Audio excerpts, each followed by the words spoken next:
So I believe this is a terrible idea, assembling this motor with this bad connecting rod, but this mower is going to the beach lot. And it's going to be out in a outbuilding with nobody around.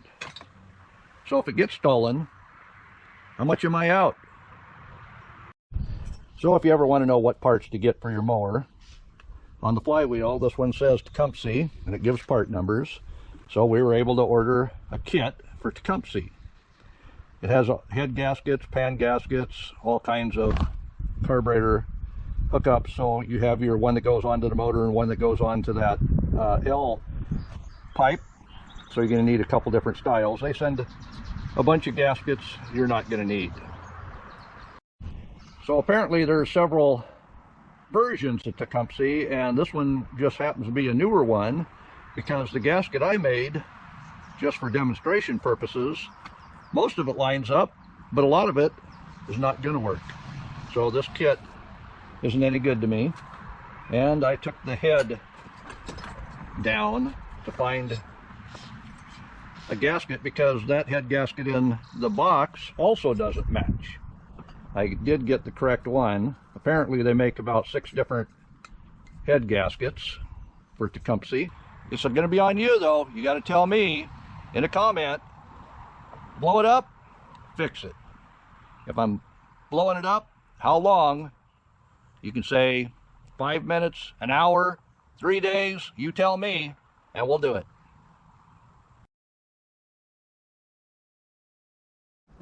So you've taken care that you didn't ruin anything on it, but the gasket was already bad. What do? Well, I'd go in the house, find a cereal box. It's the right size. I think that'll work. Let me show you how my dad taught me to make your own gaskets. So first, what you're going to need is a flat side of the box. You can't have any of the curve as part of your gasket because that's just asking for it. So we've got this box, and the best part is gluten-free. So you see I've got it cut out enough for the governor, and I've got it hole punched with a line-up hole.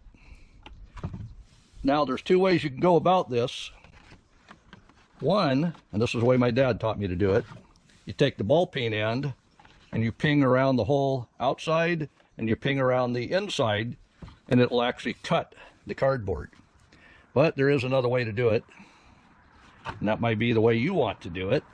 We're going to take our assembly oil and basically oil it up, or you can use grease. Either one will work, but we want a good layer because we're going to mark the cardboard with oil. Like I say, we've got our line-up hole. Press it down.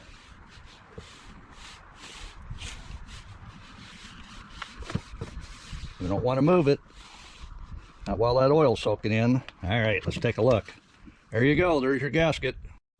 So you can cut most of that, inside and outside, with scissors.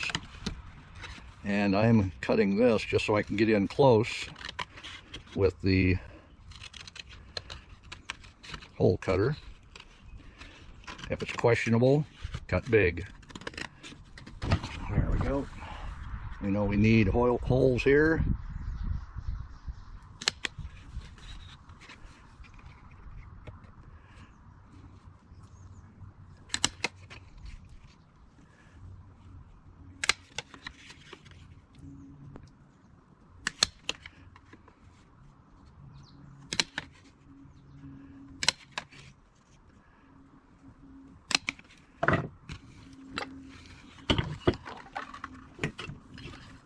How's that looking? Mighty fine. There we go. So how's that looking? That looks mighty fine. All the holes obviously are lining up. You can see here where the oil pump's going to go back in. And if you're going to clean with fuel, you do want to have it in a safe bottle. And don't be smoking around that. All right. Oh, that looks good. They got a couple little puddles, but that's one of the best ways to pick it up, because you go to dump it out, it's going to leave something behind. So that did a good job. And this is a fantastic kit for $8. It does come with a new carburetor. It has everything from a fuel filter to a fuel shutoff. If you put a fuel shutoff on your lawnmower and turn the fuel switch off when you're done mowing and let it run dry, you won't get all that crud building up from gas sitting in the bowl. So that's a upgrade. Another thing that kit came with was a spark plug. I hadn't bought a spark plug for this because, well, I didn't know if I'd need one if I cleaned that other one up. So to use a homemade gasket, and like I say, this was a cereal box that I made that from, we are going to need gasket sealant. And this one just happens to be for the correct amount of temperatures we might get to, pressures, and it says it's leak-proof. We'll go ahead and test that theory. Now, if you did have the correct gasket, you wouldn't need to use sealant at all. But because mine is made from cardboard, we're going to go ahead and put a layer of that. And we're going to be nice and neat with it and spread it around, because that cardboard will deteriorate from moisture. But we just need a really thin layer over the whole entire surface. So you can see here, I don't want any of that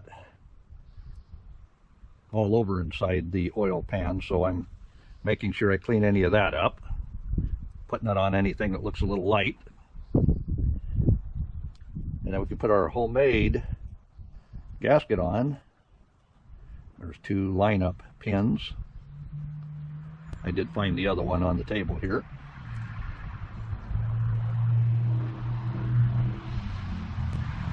And basically that is going to stop any oil or moisture from getting onto the cardboard as well. If you disagree with any of that, go ahead and hit the thumbs down and give me a comment as what you would do differently. So I believe this is a terrible idea, assembling this motor with this bad connecting rod, but this mower is going to the beach lot. And it's going to be out in a outbuilding with nobody around. So if it gets stolen, how much am I out? So we are going to need our push rods that will open the valves, because without push rods you won't get valves opening. So don't forget any of them bits that go on the inside. Now we've got our cam gear right here, and it goes with the oil pump down, so down is still that way. We're going to line up our mark. See the little mark right there as well, and it's going to want to line up with that on the crankshaft. So we'll get that set in place and rotate it over to where that drops in and lines up. Let's see.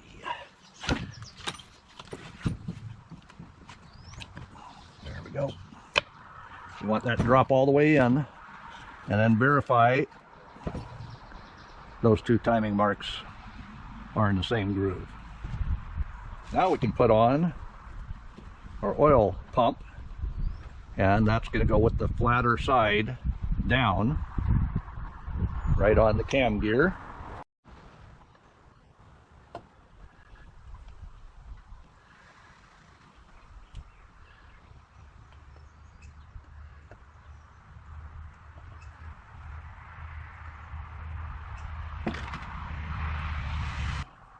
All right, I'll go ahead and put oil on all these other bits, because we're ready to drop it down, sealing that up, hopefully for the last time. But we do want to make sure our oil pumping gauges. We don't want to ruin our oil seal. Oh, I know pump stays in place. So there's lineup pins here, so that's what I'm aiming for. And as you can see there, we just went into place all the way around. Like I say, I've got fresh gasket sealer on there. You don't want to let that dry out before you slap that together. So let's go ahead and get the 6 bolts in the bottom. So I've got these 6 bolts. Yep, that one don't go there.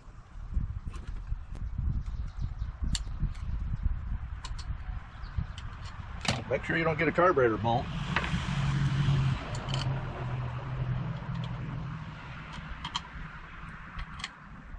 There, that's all of them.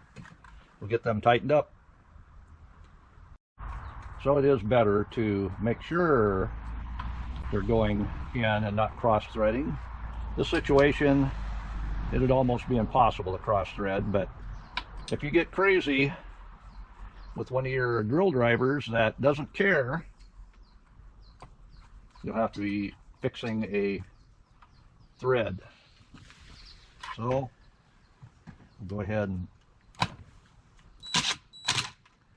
just give them a quick torque.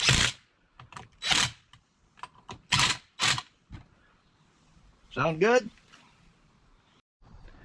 So you see here, that gasket sealant has pushed out all the way around. That's the way I found this. There was a bit more sealant, and I'm doing the same thing somebody else did, and they gave up on this mower, and I'm not happy with the condition of that. So I don't want to forget about this green wire. It has a nick in it, so let's go ahead and pull off that brake. There's a brake kill switch in here. It's easy to get to.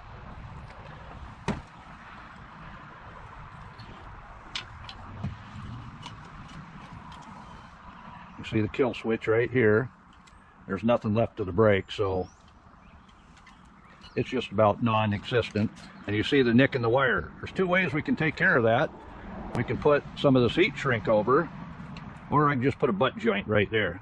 What do you think? Which one would you do?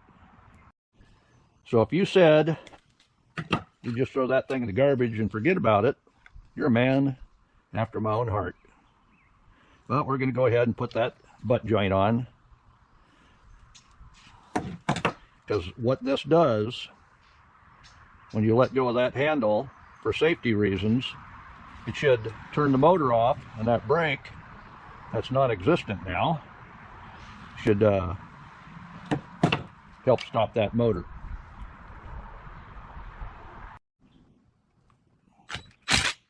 So that's back into place. We've got our wire to plug back into the coil, and like I say, all that's for is to kill the motor when you let go of the handle. And we've got that wire nut we could push off to the side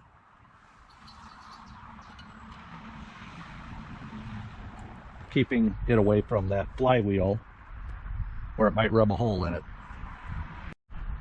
Now that I have the old gasket all cleaned off, we'll go ahead and put that head gasket on and put it on the motor.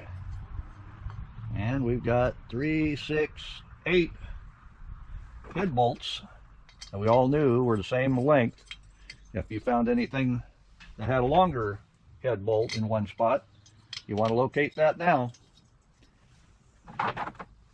I'll get all these lined up, be right back with you. So I am starting each one of these just because I don't want to ruin the threads, just in case something wants to cross thread. I don't know how many times I've seen where somebody ruined one part cross threading it and spent hours trying to remedy what they've just done. And Tecumseh wants a cross torquing pattern. So we'll go ahead and lightly set each one in, doing it every other one like you would on a tire install on your car or truck. All I'm doing is snugging them evenly. Now we'll give them a quick torque.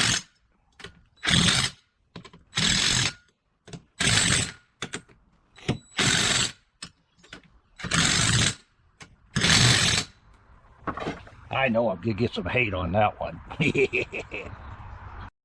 So I'm taking the time to go ahead and get all the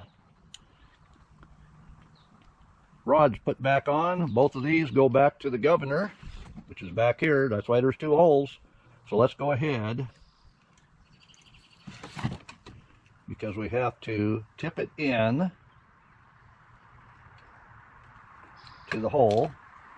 The other one is a spring. So you see that? That's that governor.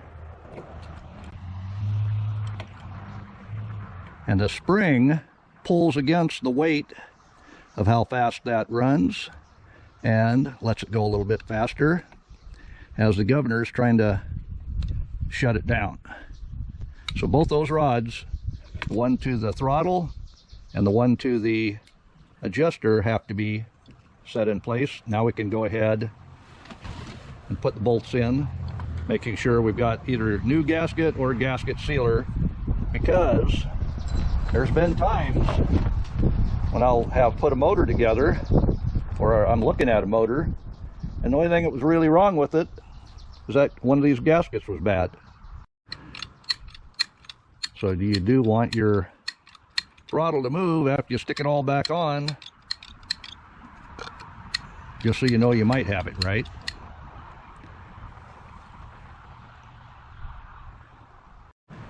Now for the exhaust, they have what's called the shoulder bolt in it, and you see it's tapered to only pull in so far. That way it doesn't collapse that exhaust. Another thing, there's a ring on this exhaust itself, and that goes in with no gasket at all. And you see why that had to come off, so I can get that carburetor off.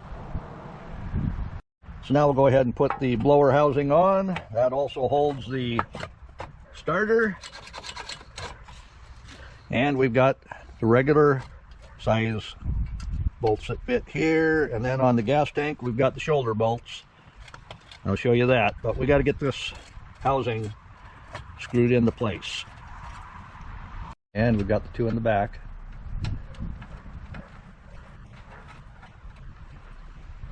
Get that tightened up, be right back with you.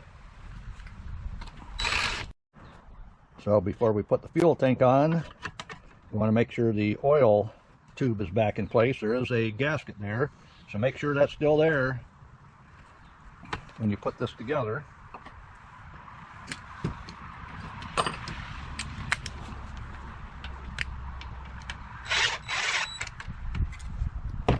Now we can put on the fuel tank.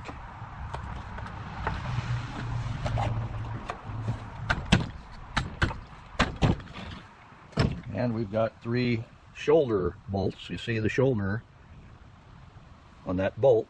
And that's so it doesn't deform the plastic, because that's all the farther that needs to drop down.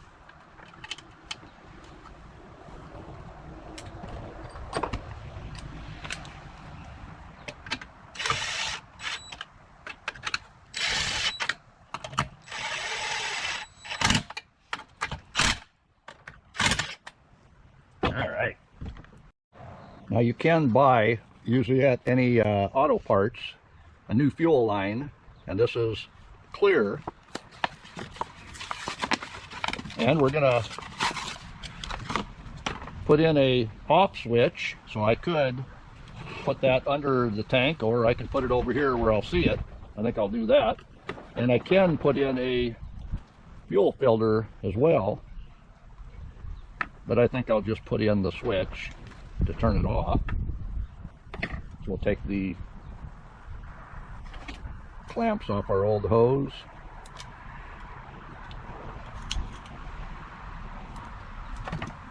Put them on the new hose, put it in place, measure it up, and having a clear hose Number one, you can tell whether you have gas, and number two, you can tell if it's caca or not. All right, so it only needs to be this long. We'll take our scissors, cut that. We're good to there.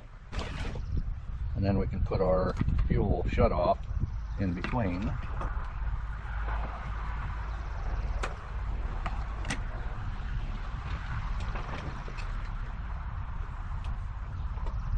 We don't want it interfering with our governor. And no, that's not a state representative. There, what do you think of that?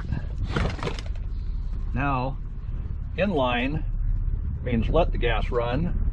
If I turn it off, down away, it'll block the fuel. I'll have fuel in the line here, but it will stop giving fuel to the carburetor, letting it run out of gas. So remember I said the PCV on the newer mowers goes into the carburetor? Well, that's the hole right there. So we're going to stick this on there, because this is grandfathered in as a non-PCV motor. So now we need to put the air filter on, and for the air filter we need the cage.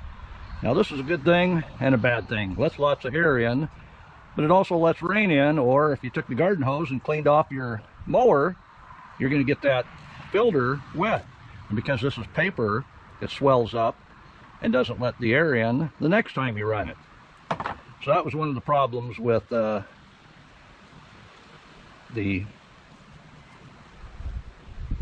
filters on the old style mowers, that you could actually see that, and if you can see it, you can get it wet. But we'll get this clicked into place, because we don't want to ruin that wonderful motor. It's going to do it on its own. So we're ready to put that motor back on that frame.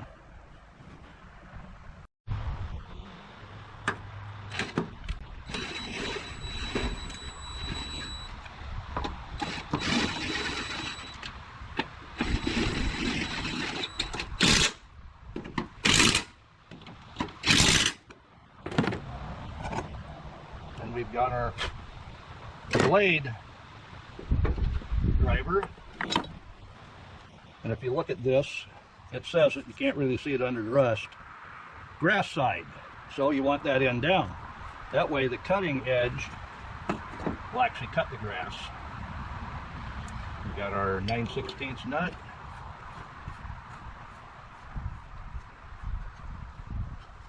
and we'll grab our 9/16 wrench and torque that in. Then we just need to add oil and gas. You're getting there.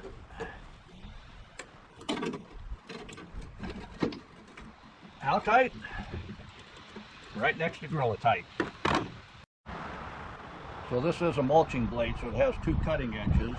The first one cuts it and throws it up into the deck, and then it rolls around because of the curve and then gets cut again before it shoots into the ground. So let's verify. Yep, that's turning the right way. All right. Now to put the spark plug in and some oil. So we're going to put the oil in the motor now.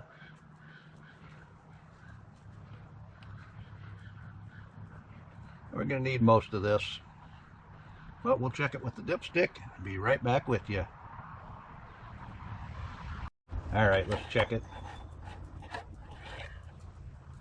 Yep, we're just above the full line.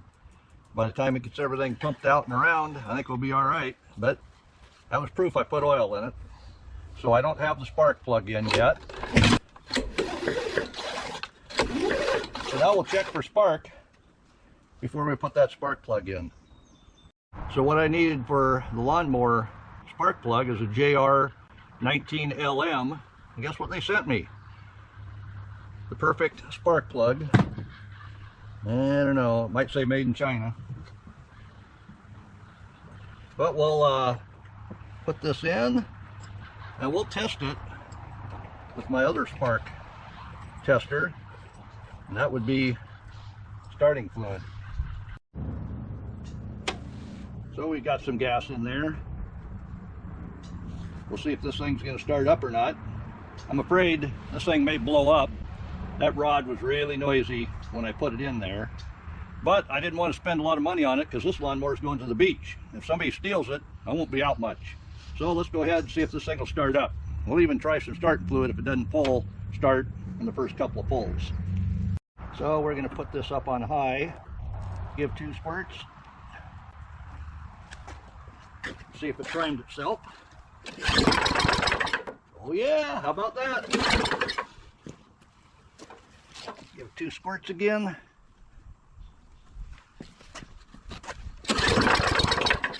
Yeah, we got a little trouble.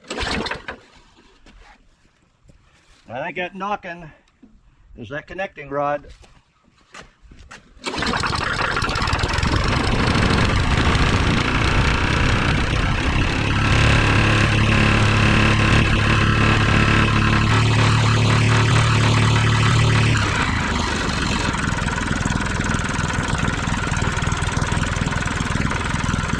Yeah, you hear that knocking.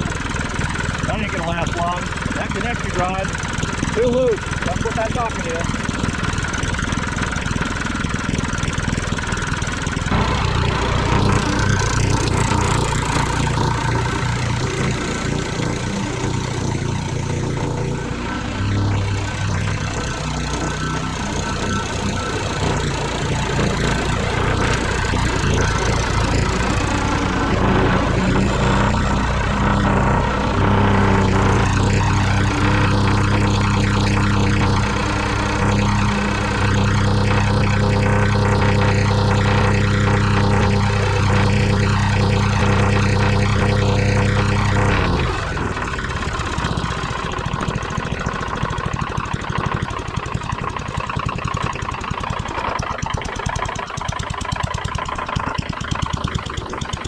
Even idle.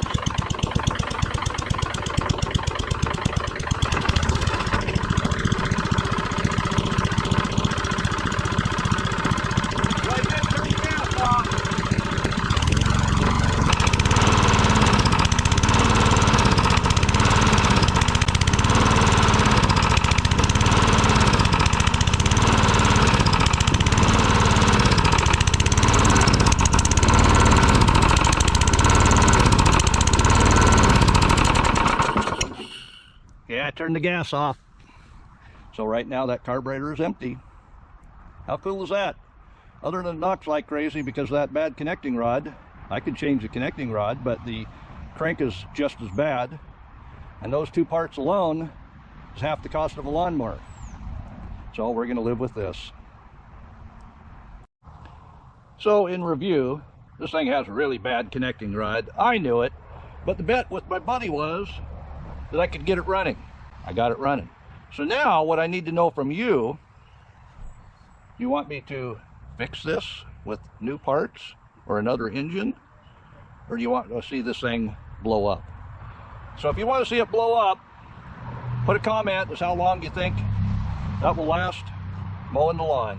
I'll go ahead and mow the lawn with that, and I'll time how long before it just dies or blows up. It's going to be on you though. You got to tell me in a comment, blow it up, fix it. If I'm blowing it up, how long?